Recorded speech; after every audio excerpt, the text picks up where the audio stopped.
심장이 두 동강난 소리가 들릴 만큼 백설이는 그가 숨을 멈춘 순간을 아직도 믿을 수가 없었어요. 왜 이런 일이 생긴 걸까요? 본격적으로 시작 전에 구독, 좋아요 부탁드릴게요. 왜 문태경한테만 이런 일이 일어났을까요? 병원 응급실은 새벽에 냉기를 품고 있었고 백설이의 손은 들것 위에 놓인 문태경의 차가운 손을 놓지 못했는데요. 백설이는 손끝에서 전해지는 온기가 조금씩 줄어드는 걸 느끼며 울먹였어요. 태경씨, 태경씨, 제발 눈 좀 떠줘요. 하는 말이 목에서 찢어져 나왔지만 문태경은 아무 답도 하지 않았죠. 백설이가 숨을 크게 들이켰는데요. 그 숨 안에는 지난 4년의 모든 날들이 들어있었어요. 백미소가 옥상에서 떨어졌던 그날의 바람소리, 민두식의 차가운 웃음, 민경채가 숨겼던 비밀들, 김선재가 도망치던 그림자들까지 모두 모여서 백설이의 가슴을 짓눌렀습니다. 백설이는 그 모든 기억을 끌어안은 채 수술실 앞에 한참을 서 있었어요. 시간이 흐르고 수술실 문이 열렸을 때 백설이는 귀가 먹먹해질 정도로 고비를 넘겼다는 말을 들었는데요. 고비는 넘겼다니 살았구나. 백설이는 숨이 놓이는 걸 느꼈습니다. 그런데 그 기쁨은 잠시였어요. 주머니에서 울리는 전화기 소리가 백설이의 손을 딱 멈추게 했죠. 전화 화면 속 이름은 민두식. 그 이름이 뜨자 백설이의 손은 다시 떨림으로 가득 찼습니다. 민두식의 목소리는 평온하게 들렸는데요. 그 평온함이 백설이의 피를 거꾸로 솟게 했습니다. 집으로 오라는 민두식의 말 속에는 감춰진 명령과 조롱이 숨어 있는 것처럼 느껴졌죠. 백설이는 조용히 알겠다고 대답했는데요. 속으로는 끓어오르는 분노를 억누르고 있었습니다. 민두식, 내가 저 사람을 이런 상태로 만든 거지. 내 목소리가 그 녹음 속에 있다면, 내가 죽이려고 한 그 증거만 있으면 넌 끝이라고요. 그날 밤, 백설이는 민두식 저택의 문을 열었어요. 하이힐 밑창이 자갈을 스칠 때마다 소리는 마치 고요한 집안의 가면을 찢어놓는 칼날 같았는데요. 민두식은 소파에 기대 위스키를 홀짝이며 어슬렁거리는 표정을 지었어요. 민두식은 그녀에게 묻죠. 어딜 다녀왔나? 백설이는 아무런 대답 대신 골프채를 집어들었는데요. 그 골프채의 끝에서 4년 동안 참아온 모든 분노가 튀어나오기 시작했습니다. 백설이는 골프채로 민두식의 애장품들을 하나씩 부숴버렸어요. 청자 도자기들이 산산이 부서질 때마다 민두식의 얼굴은 하얗게 질려갔고요. 백설이는 그가 한 짓들을 하나하나 되뇌었어요. 민두식, 내가 시킨 일이야. 내 목소리가 녹음에 분명히 있어. 엄마들도, 아이들도, 그때 그 사건도 내 손으로 막았던 거야 라고요. 백설이는 녹음 파일을 꺼냈고요. 민두식의 표정은 지금까지와는 전혀 다른 공포로 변했어요. 민두식은 발버둥쳤지만 백설이는 이미 모든 준비를 마친 상태였죠. 그 증거 하나면 민두식의 권좌는 끝나고 민두식이 감췄던 과거들이 하나둘 드러나게 될 거였어요. 백설이는 내가 누구를 죽이라고 했는지, 내가 우리 가족을 어떻게 망가뜨렸는지 사람들이 알게 될 거야라며 차갑게 말했는데요. 민두식은 믿을 수 없다는 듯 눈을 부릅뜨고 말문을 잃었습니다. 다음 날 오전 민강유통본사 엘리베이터가 백설이를 내뱉었는데요. 백설이는 뻔뻔하게 회장실 책상에 앉아서 서류를 정리하기 시작했어요. 민경채가 들이닥치며 소리를 질렀지만 백설이는 태연하게 서류 봉투를 내밀었죠. 봉투 안에는 유전자 검사 결과와 녹취록, 그리고 민두식의 수상한 금융 흐름까지 정리된 문서가 있었어요. 민경채는 놀라 몸이 흔들렸습니다. 민경채, 내가 키운 딸이 미소가 아니었고 내가 낳은 아이가 셀이었어. 백설이는 한자 한자 천천히 읽어주었어요. 민경채의 분노가 폭발했고요. 민경채는 도망치듯 회장실을 나갔어요. 그가 옥상 난간에 선 모습은 4년 전의 그날과 겹쳐 보였는데요.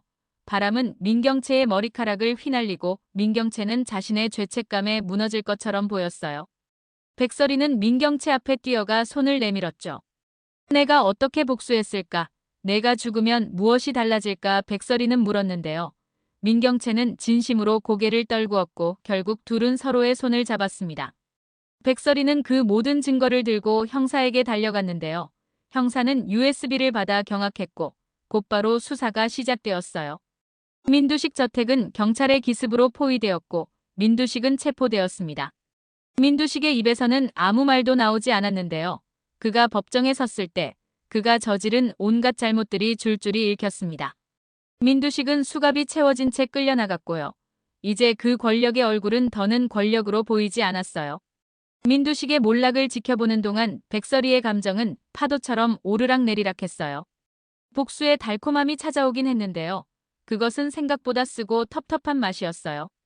백미소의 이름을 부를 때 백설이의 눈에선 눈물이 멈추지 않았고 문태경은 그녀의 손을 꼭 잡아주었는데요. 문태경의 눈빛은 복수를 마쳤다는 안정감과 앞으로 살아갈 용기를 함께 담고 있었어요. 민두식의 주변 인물들도 하나둘 책임을 졌어요. 김선재는 급히 출국하려다 공항에서 체포되었고요. 민세리는 자기 죄를 깨닫고 진심으로 뉘우치며 매일 납골당을 찾았어요. 민경채는 정신병원에서 외출 허가를 받아 영정 앞에서 무릎을 꿇었고요. 그 시간 동안 백설이는 회사의 새로운 방향을 이야기했어요.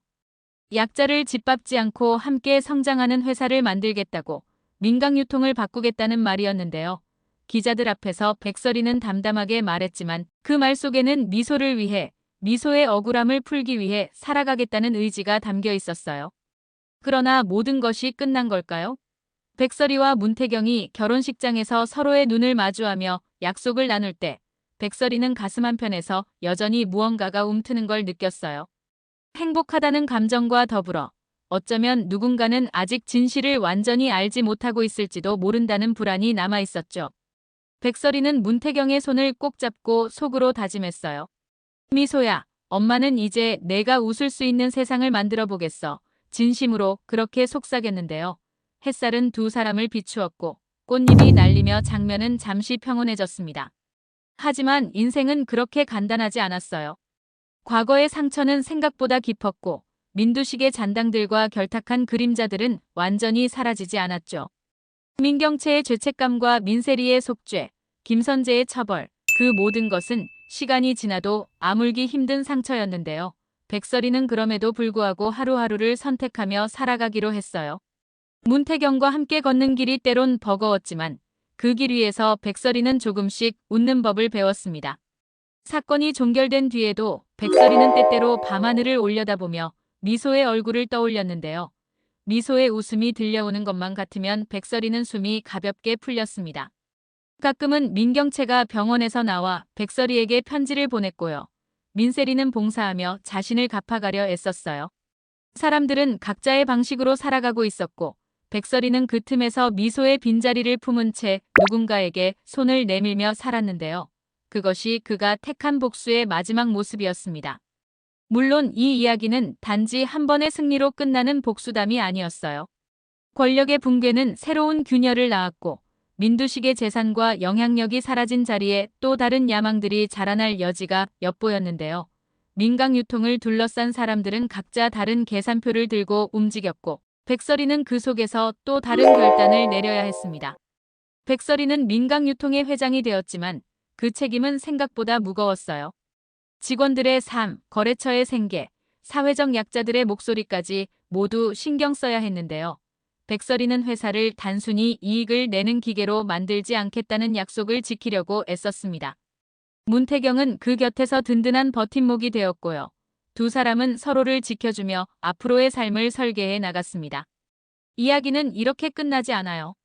백설이는 성취감과 고통을 동시에 안고서도 매일을 선택했고 문태경과 함께 잔잔한 행복을 키워갔는데요. 때때로 뉴스에서 민두식의 재판 소식이 나올 때면 백설이는 숨을 고르며 그를 떠올렸습니다. 결국엔 재판에서 민두식은 무기징역을 선고받았고요. 재판정에서 백설이는 오래 참아온 눈물을 흘렸습니다. 사람들은 말하죠. 정의는 느리다고.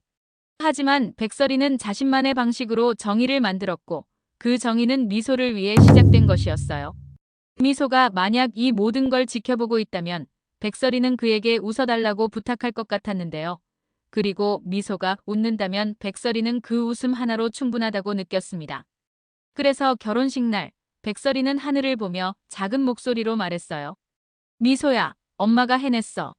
이제 엄마도 웃어볼게. 그 말에 문태경이 손을 꼭 잡아주었고요. 하객들이 박수를 치는 순간 백설이는 처음으로 오래오래 웃었는데요. 그 웃음은 복수의 끝이 아니고 새로운 시작의 문턱이었습니다. 그 밤 이후로 백설이의 삶은 전과 후로 갈라졌어요. 백설이는 잠을 잘 수가 없었는데요. 자꾸만 문태경의 얼굴이 떠올랐습니다. 문태경의 상처가 아물어가는 모습을 볼 때마다 백설이는 울컥했죠. 문태경은 수술 후에도 한참을 회복해야 했고요. 문태경의 움직임 하나하나에 백설이는 숨을 죽이며 지켜보았습니다. 문태경, 너 괜찮아? 백설이는 그렇게 묻곤 했는데요. 문태경은 항상 괜찮아, 설리 씨가 있으니까라고 답했어요. 민두식의 목소리가 바람처럼 흔들릴 때도 있었는데요. 그 목소리가 들어있는 녹음 파일 하나 때문에 많은 이들의 운명이 바뀌었습니다. 백설이는 그 파일을 얻을 때까지 얼마나 많은 밤을 새웠는지 몰라요.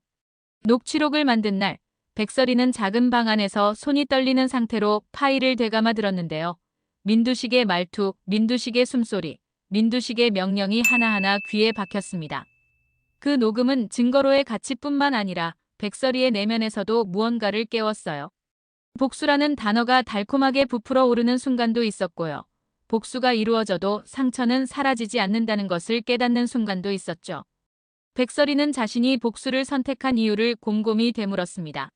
미소를 위해서? 아니면 스스로를 지키기 위해서? 문태경과 마주 앉아 술잔을 기울일 때 백설이는 그런 질문들을 문태경에게 던졌는데요. 문태경은 조용히 백설이의 손을 잡으며 내 선택은 내 거야, 설리 씨라고 말했어요. 민경채의 무너짐은 누구에게나 충격이었는데요. 민경채가 옥상 난간에 서서 떨던 모습, 그리고 백설이가 그를 붙잡아 내리는 장면은 많은 사람들의 머릿속을 떠나지 않았습니다. 민경채는 자신의 죄를 스스로 인정했고요. 정신병원에 입원해 치료를 받으면서도 백설이에게 편지를 보냈어요. 편지 속에는 후회와 자책이 가득했고요. 백설이는 그 편지를 찢어버리고 싶다가도 결국엔 접어봉투에 넣어 보관했는데요. 그것은 미소를 위해서도 누군가에게 이해받고 싶은 인간의 마지막 흔적 같았어요. 법정은 긴장감으로 가득 찼습니다. 검찰은 민두식의 범죄를 하나하나 조목조목 밝혀냈고요. 민두식의 변호인은 애써 침착함을 유지하려 했지만 증거의 무게 앞에서는 소용이 없었어요. 백설이는 법정에서 문태경의 손을 꼭 잡았는데요. 문태경의 손은 여전히 차가웠지만 눈빛만큼은 단단했어요. 판사가 무기징역이라고 선고할 때 백설이는 긴 숨을 내쉬며 눈물을 흘렸습니다. 민두식의 수감 생활은 잔인했어요. 언론은 그를 향해 총구를 돌렸고요. 민두식은 사람들에게서 버림받은 채 교도소의 벽을 바라보며 후회를 삼키는 날들을 보냈습니다. 백설이는 때때로 뉴스를 통해 그의 모습을 봤는데요. 그의 얼굴이 작아져만 가는 모습을 보며 복수의 끝이 아닌 또 다른 시작을 예감했죠. 그동안 회사 안팎에서는 여러 권력 다툼이 일어났어요. 민두식의 측근들이 남긴 구멍들은 쉽게 메워지지 않았고요. 백설이는 민강 유통을 개혁하기 위해 밤낮 없이 일했습니다. 백설이는 직원들의 생활을 개선하고 싶었고요. 민세리는 공장 현장에서 묵묵히 일하며 속죄의 시간을 보냈습니다. 민세리는 하루에도 몇 번씩 납골당을 찾아 미소에게 속죄를 전했는데요. 그의 눈빛은 이전과는 달리 간절해졌습니다. 김선재의 체포와 재판도 잔혹하게 전개되었어요. 김선재는 처음에는 도망치려 했지만 결국 법의 손을 피하지 못했고요. 그가 결국 유죄를 선고받을 때 백설이는 묘한 해방감을 느꼈습니다. 그 해방감 속에는 미소를 잃은 슬픔도 섞여 있었지만 적어도 누군가는 책임을 졌다는 사실은 백설이의 마음을 조금은 가볍게 했죠. 그럼에도 불구하고 밤이면 백설이는 종종 깨어앉아 미소의 사진을 들여다보았어요. 미소의 웃음은 사진 속에서 영원히 멈춰 있었는데요. 그 웃음을 보며 백설이는 자신이 아직도 미소와의 약속을 지키고 있는지를 자문했죠. 문태경은 그런 백설이를 보며 조용히 그녀의 어깨를 감싸주었는데요.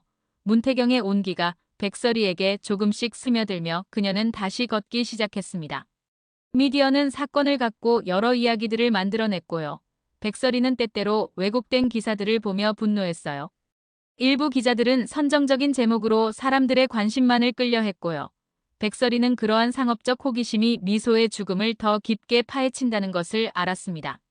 그래서 백설이는 기자들과의 인터뷰에서 미소가 원했던 건 조용한 삶이었다라고 말하며 사건을 도구로 삼는 시선을 경계했어요.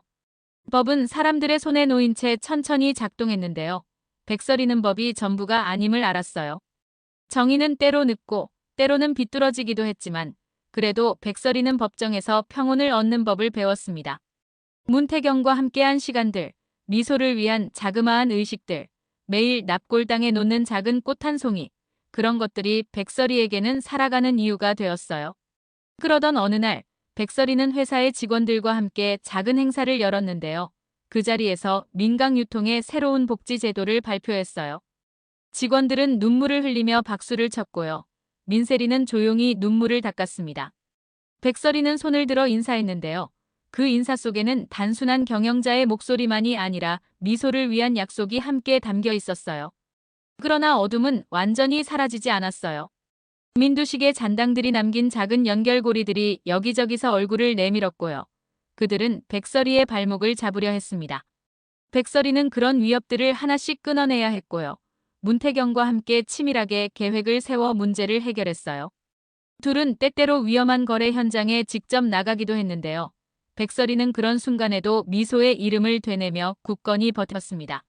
사건 후에 하루하루는 전투와 같았지만 백설이는 그 전투 속에서 조금씩 다른 사람으로 변해가는 걸 느꼈어요. 그녀는 예전처럼 단순히 분노에 사로잡힌 여자가 아니었고요. 대신에 감정의 무게를 견뎌내며 앞을 보는 사람이 되어가고 있었습니다. 백설이는 스스로를 다독이며 자신에게 말했죠. 미소야, 엄마가 지키겠어. 이 말이 그녀에게 남은 마지막 맹세였는데요. 그 맹세는 백설이를 움직이게 하는 힘이었습니다.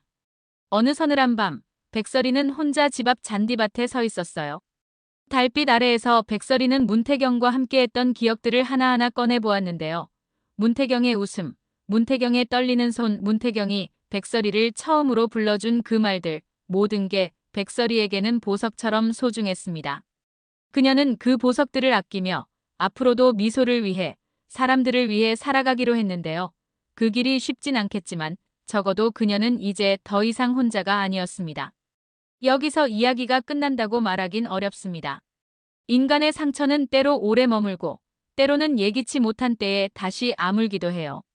백설이의 이야기는 복수로 시작했지만 결국에는 누군가를 지켜주기 위한 사랑으로 바뀌었고요. 그 사랑은 오래 걸리는 치유의 과정이었습니다. 마지막 장면에서 백설이는 미소의 사진을 가슴에 안고 문태경의 손을 잡았어요. 이제 우리 살아보자. 문태경이 작게 속삭였고요. 백설이는 웃으며 고개를 끄덕였는데요. 두 사람의 그림자가 잔디에 길게 드리워졌습니다. 밤바람이 두 사람의 머리카락을 쓰다듬을 때 백설이는 미소를 위한 삶을 다시 시작했습니다. 그 삶은 복수의 끝이 아니라 새로운 시작이라는 느낌이 들었는데요. 그리고 그 시작은 조용하지만 단단했습니다. 시간은 흘렀고 새로운 균열이 천천히 모습을 드러냈습니다. 민두식의 재판이 종결된 뒤에야 드러난 또 다른 서류 뭉치가 있었는데요. 그 서류에는 민두식과 연결된 고리들, 과거의 거래 내역들, 어두운 비밀들이 추가로 적혀 있었습니다. 백설이는 그 서류를 보고 심장이 다시 떨렸어요. 누군가가 여전히 이 상황을 조종하고 있는 건 아닐까 하는 의심이 들었는데요. 민두식이 수감된 후에도 그의 그림자가 어딘가 남아있는 것만 같았습니다. 백설이는 다시 한번 조사를 시작했어요. 그녀는 변호사들과 함께 파일을 뒤지고 오래된 거래처를 찾아다녔고요. 때로는 위험한 만남도 감수해야 했습니다. 그 과정에서 만난 사람들, 전직 경호원, 민두식의 옛 비서, 그리고 비밀스러운 금융 전문가, 그들은 각자 다른 이유로 입을 닫고 있었습니다.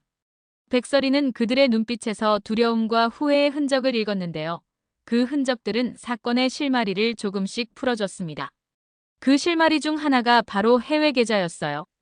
민두식은 자신이 남긴 금전적 흔적을 통해 다른 이들을 보호하려 했고 그 연결고리에는 예상치 못한 이름이 하나 있었습니다. 그것은 바로 김선재가 아니었고 한때 백설이에게 도움을 청했던 이였는데요. 그 이름을 확인한 순간 백설이는 머리가 핑 돌았습니다. 누군가는 더 깊은 곳에서 시스템을 움직이고 있었고 그 시스템은 민두식이 상징하는 것보다 훨씬 거대했죠. 백설이는 절망 대신 분노를 선택했어요. 이번에는 단순히 한 사람을 무너뜨리는 게 목적이 아니었고요. 체계 전체를 뒤흔들려는 의지가 생겼습니다. 문태경은 백설이의 옆에서 조용히 지켜보며 필요한 서류와 정보를 정리해 주었고요. 둘은 밤을 새워 증거들을 분석했습니다. 때로는 서로 눈을 마주치며 괜찮아? 라고 묻곤 했는데요. 그 말 한마디가 둘의 피로를 날려주었습니다. 이 과정에서 백설이는 자신의 과거와도 마주해야 했어요. 백설이는 어린 시절, 가난과 고난 속에서 어떻게 버텨왔는지를 떠올렸고요. 그 기억들이 지금의 그녀를 만든 연료였다는 것을 인정했습니다. 백설이는 스스로에게 물었죠. 너는 누구를 위해 싸우는가? 답은 언제나 미소였고요. 미소의 이름은 그녀의 심장에서 미래로 향하는 닭 같은 역할을 했습니다. 그 뒤로 몇 달 동안 백설이와 문태경은 불편한 동맹을 맺은 듯 행동했어요. 그들은 민두식의 잔당들이 남긴 회사를 청산하고 뇌물의 흔적을 따라 새로운 증거를 모았죠. 그 과정에서 백설이는 여러 번 위협을 받았고요. 한 번은 밤중에 차를 타고 가는데 누군가가 창밖에서 총을 쏘는 사건도 있었어요. 총알은 다행히 빗나갔지만 백설이의 차 유리엔 금이 갔고요. 그녀의 가슴에는 다시 공포가 자리 잡았습니다. 그 사건 이후 백설이는 더 신중해졌고요. 문태경과 함께 보안 시스템을 강화하며 움직였습니다. 그들은 새로운 동료들을 모았고 내부 고발자들을 설득해 정보를 얻었죠. 내부 고발자들 중에는 민두식의 수표를 받았던 회계 담당자도 있었는데요. 그 사람은 오래 고통받다가 결국 눈물을 터뜨리며 진실을 털어놨습니다. 그 진술은 결정적 증거로 이어졌고요. 결국 또 하나의 거대한 도미노가 쓰러졌습니다. 미디어는 이 새로운 국면을 놓치지 않았고요. 백설이의 얼굴은 다시 뉴스의 헤드라인에 등장했습니다. 그러나 이번에는 단순한 피해자가 아닌 체계를 무너뜨리는 사람으로 묘사되었어요. 백설이는 그 광경을 보며 묘한 만족감을 느꼈는데요. 그것은 복수의 달콤함이라기보다 오래 묵은 정의의 흔적을 지워내는 기쁨에 가까웠습니다. 사건이 점점 확산되면서 사회적 반향도 커졌어요. 민간 유통을 둘러싼 불법 거래들이 차례로 드러났고 관련자들은 처벌받았습니다. 법원은 추가 기소를 진행했고요. 백설이는 그 모든 과정을 지켜보며 새로운 책임감을 느꼈습니다. 그녀는 권력의 속성을 보았고 돈으로 살 수 없는 것이 무엇인지 그리고 사람이 사람을 어떻게 파괴하는지 직접 목격했어요. 이 모든 일의 와중에도 백설이는 문태경과의 관계를 놓지 않았습니다. 둘은 작은 행복을 만들기 위해 애썼고요. 주말이면 가까운 공원에 가서 소소한 산책을 했습니다. 문태경은 가끔 웃으며 설리 씨, 우리 이대로 그냥 살자라고 말했는데요. 백설이는 그 말이 얼마나 소중한지 알았고 그래서 더 열심히 삶을 지키려 했습니다. 여가까지 시청해주셔서 감사합니다. 좋아요, 구독은 큰 힘이 됩니다. 응원해주시면 더 좋은 영상으로 보답할게요.